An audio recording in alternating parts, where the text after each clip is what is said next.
So I want you now to imagine again. I want you to imagine that that same child that you were thinking about before is all grown up now and about to celebrate their 20th birthday. I want you to go there in your imagination and imagine what that child is going to look like at 20. And I want you to think about what kind of person you hope that child is going to be. And what kind of relationship you want to have with that child when they're 20.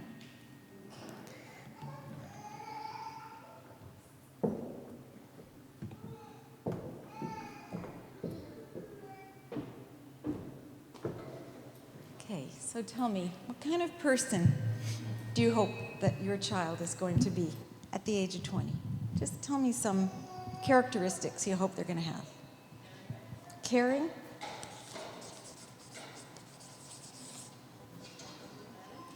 Sorry? Empathic.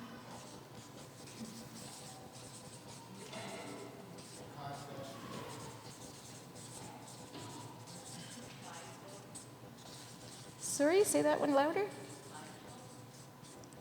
Mindful. Engaged, and not necessarily to a person, but engaged in life. What was, somebody else said something? Responsible.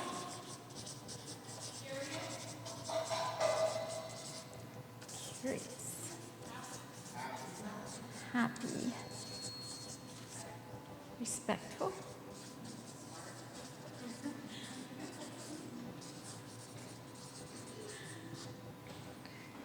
You want them to be good at solving conflict and getting along with other people. Do you want them to be bullies? Not afraid to take risks? Not afraid. Brave. Competent. Accepting.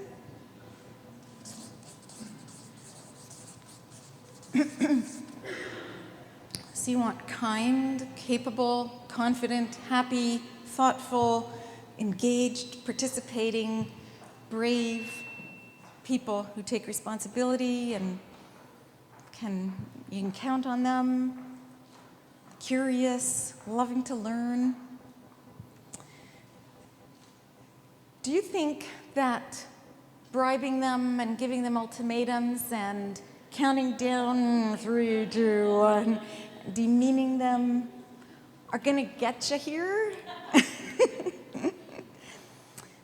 This is the problem. This, I think, is the heart of the parenting challenge. Because your life is these moment-to-moment stresses, but they are constantly derailing you from working toward what you really are trying to create, right? This is your plan. This is your vision and your dream, your hopes and dreams for your child. What kind of relationship do you want to have with your child when they're 20? Honest? Trusting, open, strong. You want them to come to you when they have problems. You want them to be able to tell you things that are going on in their lives and see you as the wise one to come to.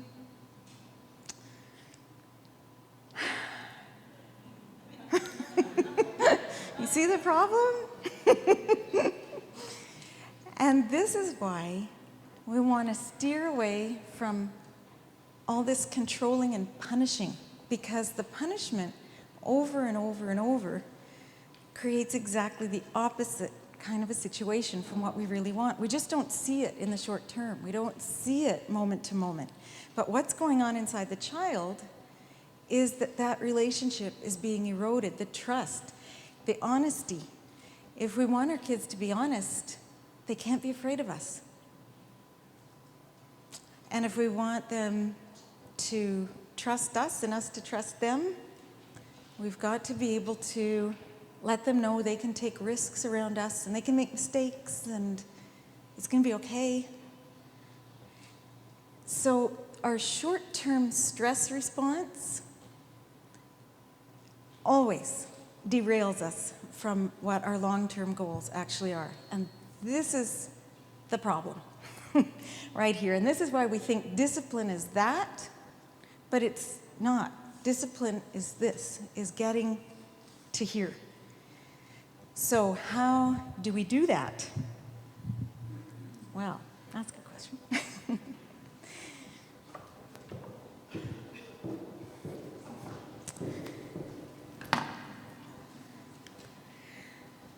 What we want to do is stay focused on the long-term goals and try to see these moments as opportunities to get us there. So instead of constantly being derailed and knocked off our route to this, we want to use these moments to teach children what's really important. If we can deal with that kind of stress, we're teaching our kids maybe the most important things they're ever going to learn. So if we've got a plan and we can keep it in mind, that's the first thing that can help guide us through these moments. The problem with all of the controlling stuff, the punishing stuff, the shouting, the hitting, the taking things away, the go to your room and holding the door shut because they won't stay in their room and all that stuff that you know happens, that is teaching them how to solve problems with aggression and coercion. And that's not what we want to teach them, right? You said you want them to be kind and empathic. It also, punishment focuses the child's attention on himself or herself instead of on others. So they don't necessarily understand why what they did was wrong or a problem. They just say, oh boy, when I do that, I avoid her. They haven't internalized the reasons why this is an issue. We create fear and anxiety in the child. You see it in their crying, right? It's very visible. They become afraid, and when we're afraid, we can't learn. We go into survival mode. It's just that everybody's flipping, right? You're flipping, the kid's flipping, and nothing constructive is happening, and the child really isn't learning.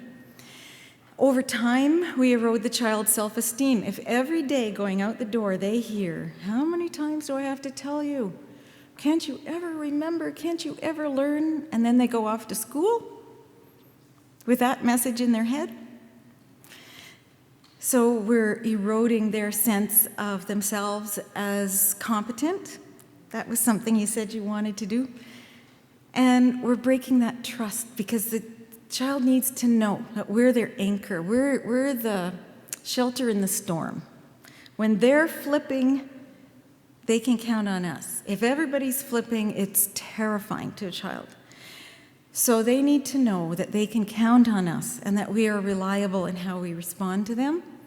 And that's what builds that foundation of trust. That's where the trust, when that child is an adult, that's where it's going to start. So what we want to do is turn these moments that lead us to flip into moments where we teach children what we really want them to learn. And so when we feel our hands getting sweaty and our jaws clenching and our blood pressure going up, we say, this is an opportunity. Instead of flipping and coming at the child, say, this is an opportunity to teach the child something really important, and that is how to deal with stress and frustration in a constructive and respectful way, and how to solve the problem. If this is happening morning after morning after morning after morning, and all that stuff isn't changing it, then it's obviously not constructive.